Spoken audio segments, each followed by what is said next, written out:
Hi friends, I'm Tilak. You're watching Tech Made Me Unique, and today we're going to see how to add a gradient background on your Canva on your mobile phone. If you are new to this channel, make sure to click on the subscribe button below. We just quickly move on to the video. So how to add a gradient background or gradient color to the background on your Canva mobile, just going to show in this video.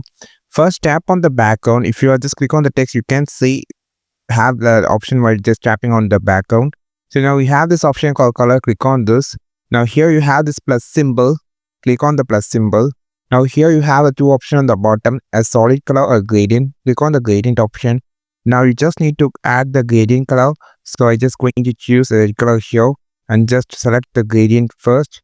Then you just can add another color here. So here just go with the gradient color red and pink. You have mixed red and pink. You can just change the color. For an example, just go with blue like that. Then just close this. Now just click on the color option, click on the plus symbol again, go to the gradient. You can see the colors are here. So just go with another color.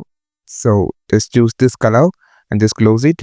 Now this is how you just create a gradient background on your Canva mobile. On I think this video helped you a lot. Like this video, share this video, subscribe this channel. We will meet our next video with a super valuable content. This is Tilak signing off from Tech Made Be Unique. Have a beautiful and also wonderful day.